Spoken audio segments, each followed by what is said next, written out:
The Exorcist had a sequel, and they needed the voice of the heretic. Now, we are all sitting here being so lovely and attentive and very nice, and there are demons within us.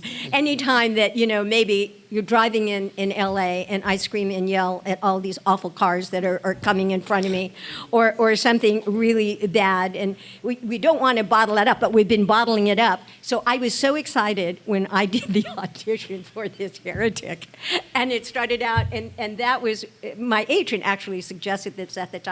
I came out with this blood-curdling scream. I mean, I am not going to repeat it here. I don't want to scare anyone, but it was just demonic. That's and it a was skill. So evil. And they went, oh my gosh. Okay. And I got the job. It gives us great pleasure to introduce Mrs. Kathy Garver. Give her a big round of applause. How's it going? Wherever you would like. You may sit next to me, and then we can provide you with another microphone right down here on the end if you would prefer. This is fine. Is that okay? I don't know about my husband being referred to as Mrs. Kathy Garver, because his name's David Travis. But it was Mrs. Travis, but it's Ms. Kathy Garver. So there we are. We've got all these names straightened around now. Awesome. Okay, and next we have somebody who's a voice actress of radio, TV, movies, and video games. We have the one and only Leigh. And I love the fact that she's in character. In I love the fact. That is incredible. Love her Dungeons and Dragons. Yes. How's it going? Hey. Are my bangs on straight? You look amazing. Beautiful. How you doing? Is your mic working? Hello. There we go. Yeah, you really have to get close to these mics. Yeah, there we go. Swallowing the mics. How are you both doing? Great. You having fun? Fantastic. We're very thankful. Here, now, do I look more like Sheila? Yes. Okay, yeah. You look amazing. Sheila's grandma. That's what I... No, this is great. We've had such a great turnout, and people are so friendly, and it's been wonderful. Well, these are your Hello, people. We are all big fans. Philadelphia!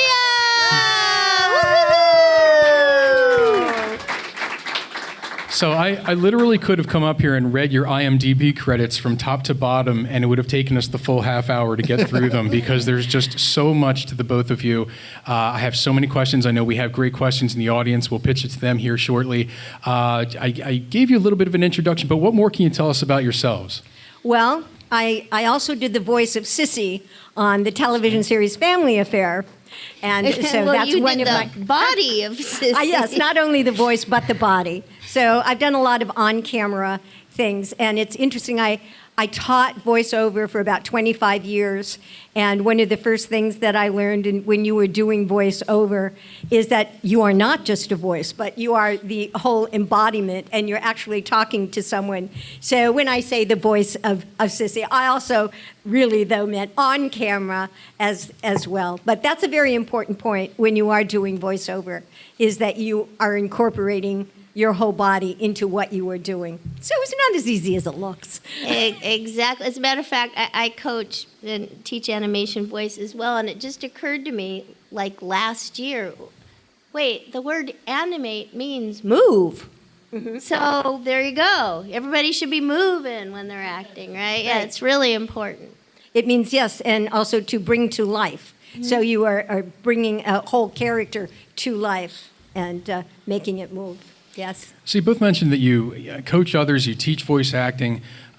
What is different about voice acting that separates itself from typical traditional acting? What do you have to instill in a student to get them to kind of get the right mindset? Well, I'll give you one hint. Okay, everybody close your eyes and tell me what I'm doing. Picking our pockets. Anybody know? Talking. Okay. No, you don't know, right? Now close your eyes.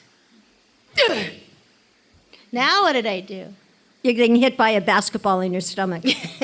Whatever, but you can hear that so everything I have to tell the people who are on camera, look, you might wink on camera, but we can't hear it. Everything you do has to have a sound to go with it. And also gives the animator something to draw. What's your tip? Well, I think that the difference between doing a voice and doing movements is that you have to tell the whole story through your voice. Yeah. So where you may be guided and someone looks at you and, as you say, just a wink or a sad face or a happy face, you have to make a sad sound or a really happy sound, and you get the conveyance of what the emotionality of the character is. Yeah, so exactly. That's one of the big points of the difference between on camera and voiceover. Are there any radio fans out there? Any Adventures in Odyssey fans out in the audience? There you go. Yay! So even with that, so in radio, and I just wrapped up the recording of season 2 of Goofus and Gallant for highlights on Audible. I'm doing the voice of Gallant. But when it's just radio even, it's very similar to animation, but you don't even have the picture to go with it. So it's even more, auditory experience. But you get great sound effects of, what's that? Those are horses galloping. That's good. That's good. I like that. Yeah, That's very that's good. So a little ADR. But the sound effects is an art in itself for radio, making, do you know what Foley is? Yes. Okay, so when you're Foleying, and they call them Foley artists, and those Foley artists that will have like boxes in front of a big screen in order to do post-production, and in one part of the box they may have glass or fake glass. In one box they might have leaves. In one box they might have something else. So if a character that you see on screen that you have to match the sound to is walking through the forest, the Foley person will stomp on the leaves and make that sound. Or if all of a sudden he's on the cement. That's a pretty good mic. That was good. That's really good. Yeah. So, and then they make all those sounds. So that's in radio. I think that's an art in itself for the people that do the sound effects. Yeah, they have a for the big radio. Foley room, and I just came back from Colorado Springs, and at Focus on the Family, they have Connie's shoes. They're the one 36 years I've been doing this character, but those are, so they have the certain sound of her walking. This is somebody else's shoes, so they all have a little different sound. Well, I don't think you could ever walk in somebody else's shoes. However, you need to get those shoes resoled. Yeah, probably. You got one kind of good sole in there, but you got to get these shoes. 36 years wearing the same shoes. What do you think? Yeah. So when you're in the recording booth, do you find yourself getting a little bit more kinetically involved to produce the sounds that you make and the voices you make? You have or do you to. just sit there like this and get it out just have vocally? you been hearing what we've been saying? Thrashing What's your around name? though? No, but you know what I mean. Yeah, like I've seen it go both ways. Now we've talked to guys like like Frank Welker, Peter Cullen, other guys have done that kind of voice work. Even if you see like old videos of Robin Williams and stuff, very very into it, and then there are others. I mean, Mel Blanc was kind of like he could just stand there and just talk into it and get it, and he wasn't so animated. So kind of wondering where on the spectrum you are. It depends on what the character is and what the medium is. And if it's a really big children's cartoon, if it's more of an adult cartoon, if it is a film and what kind of film it is, then you are going to match what is happening on the screen or in your imagination to fit that particular character. So, as I say, if it's a very dramatic character, or it's something a little sexier, or who said that? Not Sweet Cissy, but it all depends on what you're doing. I do a lot of audiobooks, and I've done like maybe 70 or 80. I've won like 4 Audie Awards. Good, Kathy. Yay. Pat yourself on the back. And you might have like 100 different characters to voice and to have the audience understand who you are. So, as I say, some of the characters are going to be quiet. Some of them are going to be boisterous and loud when you're backing up from the mic a little bit. But I have to tell you, and you did it too, he says, well, now when you're doing, and you're in the booth, and there are many times when I have hit the mic or hit the thing because I get too enthusiastic.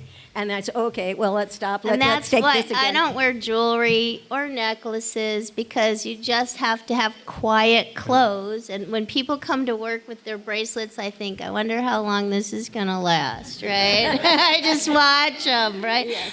But anybody know Rainbow Butterfly Unicorn Kitty? Anybody see that show? No. Yeah? Okay, a couple people. So I played the quietest character I've ever played on that, Athena the Owl. And she's very quiet, and she talks like this. And she never really, and when she gets scared, she says, oh. Yeah, and a lot of But the that's times, unusual. That's the calmest sessions I've ever had in my life. And sometimes when you are creating a character and it's like an owl, or maybe it's a horse, or a kitty, and you're really sweet, and you take on the facial characteristics and the body characteristics of that particular animal, and I'm sure that's what Frank does too. Frank was Iceman in Spider-Man, his amazing friend. He was Uni in Dungeons and Dragons. Yeah, he's done so many. I mean, like the man of a million voices, he kind of replaced Mel Blanc. Yeah. I mean, he can do anything. And he primarily does, he does a lot of dogs and cats and animals and giraffes and lions, oh my. He can do like any kind of a animal, I would think. Well, based on what you just said prior to talking about Frank, is anybody out here a would-be voice actor? Okay. All right, so based on what Kathy was saying, when you're auditioning, not only do you kind of take on the kitty stuff, but I call it decorating the words. Now they call it humanizing. Have you heard that sound? I mean, that word. Hello, I'm tired. But so when you're reading your part, you might say, oh, that looks good. Add the things that cats do. It's not written in the script. But if you think, what can I do to make this sound more realistic or anthropomorphize it or something, will help you in your audition and in your work. Because you're giving, that little extra that's not on the page, right? Right, Yeah. yes. It's what's between the lines that make it most important. And that's another kind of thing sometimes in separating acting on camera as opposed to doing a script or whatever. The subtext when you are in front of the camera is what's most operative. And many times the lines you were saying don't have the meaning that you want to get across. However, if you are doing an audiobook or you're doing a commercial or you're doing a different type of voiceover and they want all those words to be exact, then you really have to, get the meaning within that word, which is very important. So I'm being very didactic. That word, very important. That is in, the line that you have to say. And if I was perhaps acting that on camera, word, very important. So you see that your character is what is That was so expressive. good, by the way. And the Oscar goes too. I'm like, Well, that parlays into a question I had because I wanted to see how much information you really need to develop a character. Do you need an image? Do you just need a script? Do you just need somebody in the audio booth saying, okay, here's your motivation? What do you need typically to develop a character and a voice? at least one of those things is helpful. At least one. Which do you prefer? Well, that's a really interesting question. When you're auditioning, it's really great if you have a picture. That gives you something to play off of, right? You get to see their physicality, how big they are, how their eyes look, and that informs you. I have, back in the day, true story, Hugger Buttlefoot from Darkwing Duck, for instance. I don't even know if I saw a picture, but Jenny McSwain was directing, and I came in for the audition, and I said, okay, she was, just do that little boy like you do. I'm like, okay, this, yep, that's it. Okay, so that was the voice they were looking for, but then once you get the job, you know what the script's about, what, and the director tells you what they want. So you said picture, description. Usually there's a description. A lot of auditions will want to hear your emotional range. So you'll get a couple lines angry, depressed or whatever. So they want to hear you bring that out with the character's voice. Does that answer? Yeah, that? absolutely. That's interesting. So what has been the most fulfilling moment for you as voice actors? Being interviewed by me, of course. I don't know if you... Oh, wait, it all led to right here, man. I think I would say the voice of the heretic in that was the sequel to what was the name of the movie with the pea soup and Exorcist? The Exorcist. Okay, so The Exorcist had a sequel, and they needed the voice of the heretic. Now, we are all sitting here being so lovely and attentive and very nice, and there are demons within us. Anytime that, maybe you're driving in LA and I scream and yell at all these awful cars that are coming in front of me, or something really bad, and we don't want to bottle it up, but we've been bottling it up. So I was so excited when I did the audition for this heretic, and it started out, and that was, my agent actually suggested this at the time. I came out with this blood-curdling scream. I mean, I am not going to repeat it here. I don't want to scare anyone, but it was just demonic. That's and it a was skill. so evil. And they went, oh my gosh, okay. And I got the job. But, and I really enjoyed that audition and getting that job. That's mine. Okay. Well, my greatest thing is I'm just so thankful I've lived this long to meet people who have grown up hearing the stuff we've done, people who come and tell me their stories about how what this show meant to them or something else. When guys were 6 or 7, you didn't know to tell me these things, and now people are all grown up and they share the most, and you don't realize when you're working the effect it's going to have on anybody, or if it's even going to air, right? And then once it does, you still don't know. So for me, it's getting letters from people and having people come up to me at conventions and share their, when I meet some 35-year-old guy who's all blushing because he's me, I'm like, this is just, it's so, because our hearing is so key.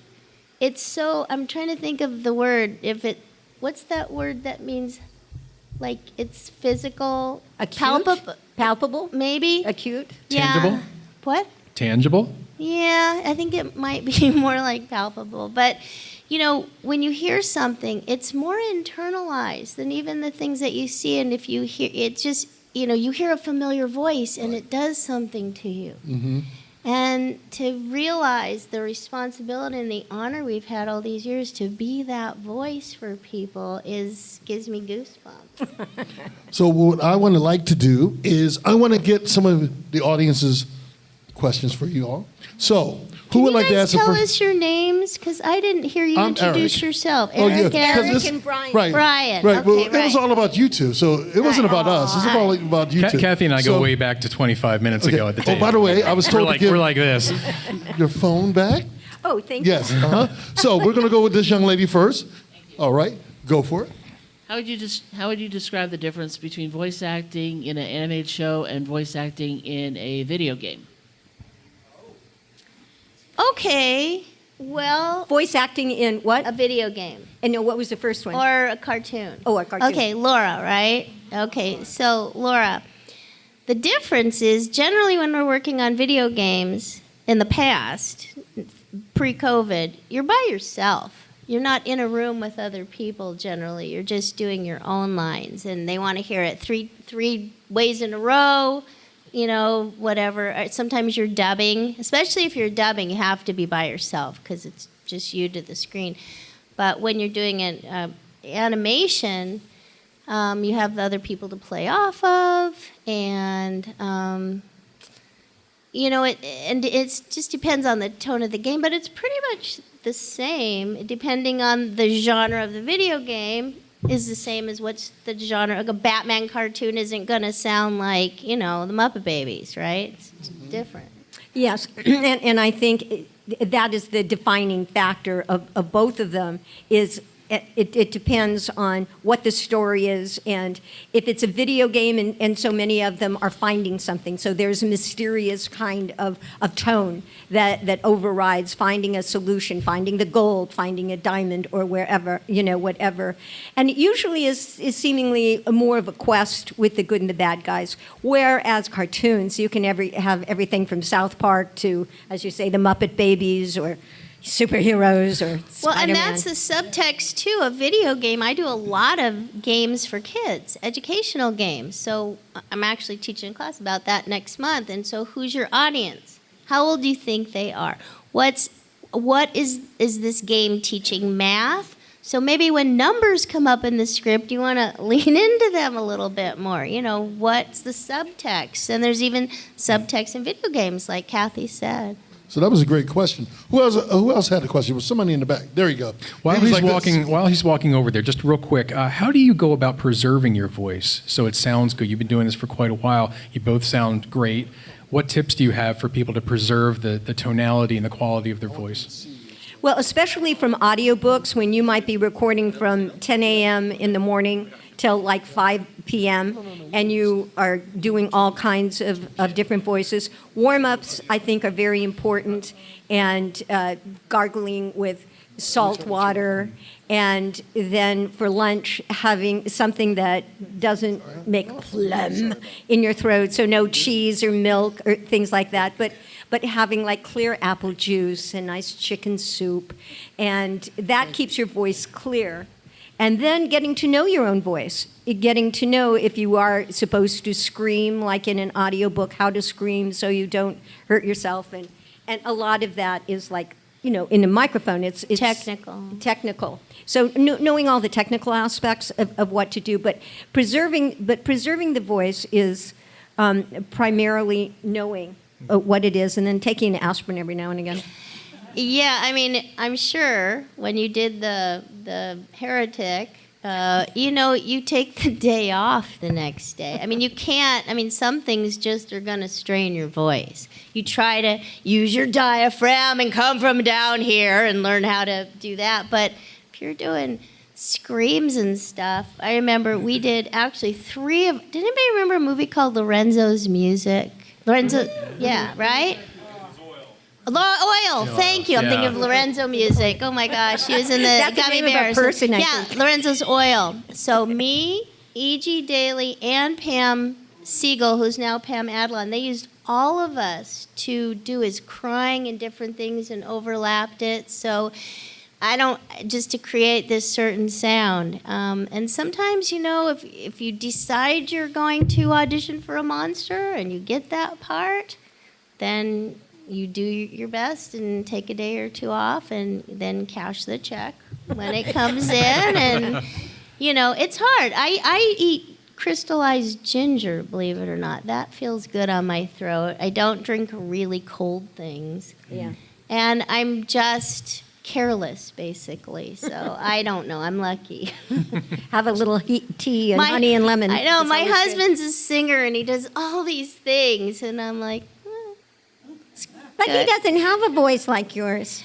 No, but he's very healthy. So I think people are a lot more conscientious about that these days, especially because we didn't have those kind of video games back in the day. So there's jobs now that are really, really taxing that didn't exist before. So you do have to be careful. Great. So we have a question from this gentleman right here. Go for it. Hi, my name's Brett, and I've been a big fan of Spider-Man and His Amazing Friends since I was 6 years old, watching it on Jetix back in the day. Don't know if anybody remembers that, but that's where I started with it. So I wanted to ask about Firestar, because she was an original character of the show. So what's it been like for you to see that character go out to the wider Marvel universe, at least in the comics? It's really interesting, and that's an interesting question. And Firestar was back in the 80s, and the character was specifically created by Stan Lee for television and for animation, whereas before he had taken the characters from all his comic books and then turned them into a television show. And so Firestar started out, and Well, it was even like doing Family Affair. It is amazing to me the longevity.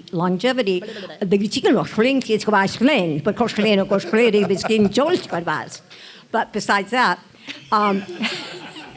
the longevity of some of these shows and some of the characters, and what is that shaping?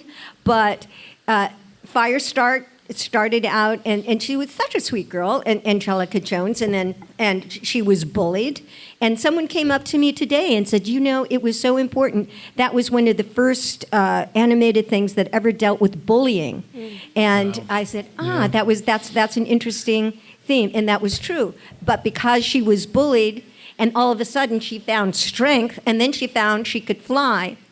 And so it evolved from being this triumvirate of Iceman and Spider-Man and Firestar into this whole universe that Stan Lee started to create with the X-Men, and then the origins of the X-Men. And it can go on and on and on, like the Brady Bunch 1 and 2 and 3 and 12 and 15. So I guess when they have a good thing, they keep going with it. But personally, I again, I'm so surprised of Firestar's ability to stay around. And like Hasbro just made a new little figure, and last year there was a statue and then an 8-inch figure. And I don't know, it's something, maybe everybody likes to be warm or something. Well, Katie, I was going to throw that your way too, because now, as someone who is an avid fan of Dungeons and Dragons as well, two things. One, I got a chance to listen to the closure. They finally put closure, and you were one of the voice actors that returned for the closure of Dungeons and Dragons. But they had also a resurgence for Dungeons and Dragons because every kid in my age range, growing up watching Dungeons and Dragons, always wanted to have the action figures. Finally, they came out with your figures. In fact, they just came out with your figure like 2 months ago. I finally have it in my collection. How does that feel? Because I know, Kathy already has her figure out there, and but now you have yours. How does that feel to finally have fans coming over and say, "Oh my God, can you sign this?" And how does it feel? It's absolutely delightful. I mean, and people tell me, because I was kind of oblivious, right? We made the show. I didn't know there weren't toys. I didn't know there weren't. And I guess, and this panel is fantastic, but let me just say we did a 43rd anniversary panel at San Diego Comic-Con last month. Okay. And it was Dungeons and Dragons. And so we got to hear stories from the creator of the show, from Luke Gygax. And it's really great because, how do I say this on camera? Somebody bought a lot of Marvel products and didn't put them back on the air. And so there are a lot of lost episodes of my entire career that nobody will ever see. Wow. Thank you. So that's one of them, including Dungeons and Dragons. So the fact that they made this movie, and now it's kind of like marketing in reverse for Dungeons and Dragons. Normally they come out with a show, they have products, they do all this stuff. Well, they purposely didn't do anything for the cartoon. There was no marketing. There were no products. So now I just started hearing this a couple months ago. People are like so excited because they wanted those action figures, and now they exist. Yeah. I mean, they started off with a small commercial. They had a Super Bowl commercial where they did the live-action versions of your characters.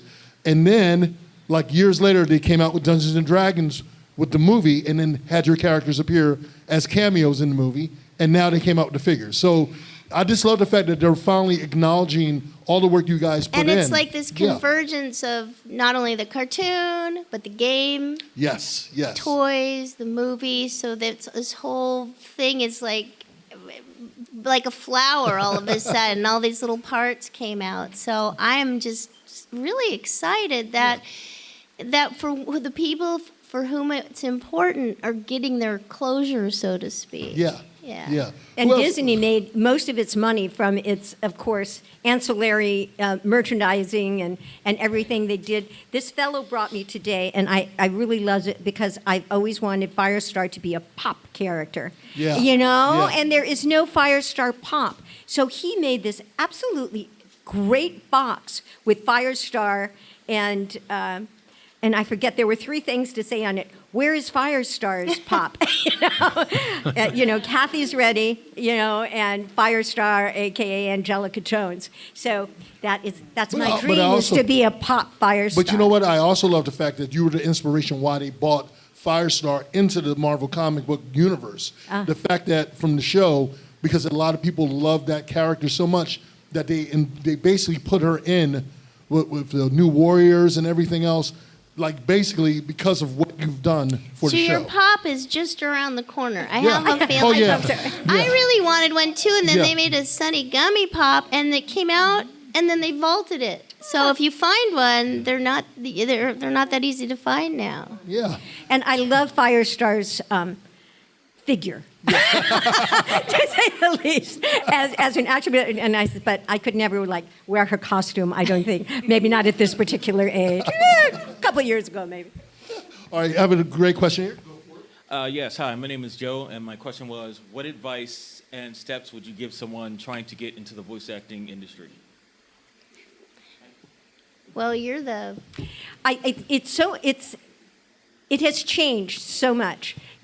As you say, a character changes. Well, now people have their own studios. You can send MP4s, MP3s off to whomever wants. There's all these things called Source Connect. So I think it has opened up a lot because when Katie and I first started, there was just a small coterie of voiceover actors in Hollywood. And now it's expanded so much, because anybody can have a mic, and the trick is to learn your skills and to learn what you were doing. And sometimes, and there's only so many casting directors, and they may just hear you one time and you're not ready, and they say, well, this guy, this woman's checked off the list. So you have to be really confident of your skills and your abilities in the particular voiceover field that you want to go into, because there are so many. I mean, there's animation, and there's anime, and there's industrial. I really narration. recommend voiceover conferences. You should come to one. You would be a great speaker. But I really believe voiceover conferences that they have now, there's a lot now. There's even one in Virginia I'm going to be at next month. So you can get like a condensed education and meet people, because so much of the business is knowing people and being referred for stuff. And like Kathy said, when we started, I think Andrea Romano told me there were about 200 voice actors, in the 80s. And now it's expanded. So the good news is it's open to everybody. The bad news is you might be auditioning against 1,000 people or a few hundred people. So if you aren't really, really good, I feel like I was in the right place at the right time. Even my agent, when I got her, she said, "How old are you?" She happened to answer the phone when I called the agency. She goes, "How old are you?" It was Arlene. I said, I told her, she goes, "Well, you sound like you're 12. How soon can you get here?" So, but that was then. Now it's different. So, I had the benefit of learning on the job, being surrounded by June Foray and Bill Scott and people who, Janet Waldo, knew what they were doing, which, by the way, you remind me of her a lot. So I wanted to tell you that. So I got to watch other people and learn. But now, unless you have a friend who's the producer who says, "I'll bring you on," you've just really got to be good at what you do, or be really, really unique, and just network and do all your research. There's a lot of free information online. You can totally avail yourself of that. And I really do think conferences are a great way to get the bigger picture of not just doing voiceover, but the voiceover business, the business of voiceover. Right, and that's why they call it show business. Yeah. But there are a lot of online courses that you can take on your computer that are voiceover courses, and you can practice at home, and you can learn that way and ask questions, and that's a really good way to start. And then you can still make a demo tape, and it's now worldwide. I mean, they say, oh, well, you can submit from China or wherever. There is a site where they will give like $5 for a voiceover. It's a professional that's been in the business for a while may not do that, but just getting started, and you go to this thing and says, yeah, I'll get paid for my $5 to say, I like being here, or whatever. And it's another way to build up a resume and to show that you have actually done something and got it done on time, and it sounds good. It is so inexpensive to set up your own studio. There's free software, Audacity. You can get a snowball mic, and you go even through magazines. And Audacity is get a some tape. recording software. She's just going a mile a minute, so let me just interject. Audacity's... And I know we're over time. Is it Are for the we? next person? Are we Well, over? I was going to have one more question for you all from this gentleman, and then since he's dressed. That's You're James looking Bond. great. you know, He's missing his wedding for this. James Bond. There you go. James Bond. Mr. Bond. James Bond. Yes. How you do, Katie? The name is Bond. Hello. James Bond. Hello, Bond. Last So year nice to make your acquaintance. So last year I watched clips of Dungeons and Dragons because I'll be working on it for Dungeons and Dragons, the James Bond 007 movie Skyfall edition on my YouTube channel with Daniel Craig, Ralph Fiennes, Jeffrey Wright, Ben Winshaw, and more. And MI6 new for Bond, but it's for the official Secret Act. 007 reporting for duty for taking a drinking with a medium dry vodka martini, shaken, not stirred. And one of my favorites for you, and Teddy Field 3 for doing a sibling love. And what else do you think about that heartwarming scenes as a big sister and a little brother to take a bond like this? Well done. Yes. That was a lot. All right. So I think we're here at the top of the hour now, right? I think we're good with questions. I just wanted to close with one last question here. What is it that you want to do that you have not done yet? What is left for you to say, I've done it all? Is there a dream role? Is there a movie or a franchise or something? Or I want to go on a boat down the river in Venice and have a gondolier sing to me. That has nothing to do with anything except for it's on my bucket list. We'll have James Bond Last take thing- you. Bond, Mr. Bond, can we go? I wanted to do something on camera because that isn't my thing, but I'm putting everybody I meet who makes movies now, I say, by the way, I want to be in a movie, but I don't want to have to take pictures or make a demo or do any kind of and I don't want too many lines either, okay? But if that works out, call me because I really want You to. never know. They could have you come back in Dungeons and Dragons 2 to make a cameo. I know, and I go. would be happy to. I wish they would have had us dub our character voice. They had those other people do it. I'm like, why? We're still here. We Exactly. can do that for you. It could be the real voices, right? Yeah. I think we want someone that sounds like Katie Leigh. Yeah. But you know, anybody, because you guys are closer to Florida than California, right? So if you go to Disney World, I'm the voice of World Mind and the Galaxarium. That's not on my resume anymore. So, I mean, not yet, not anymore. Anyway, so yeah, so that's pretty cool to be a voice and a writer.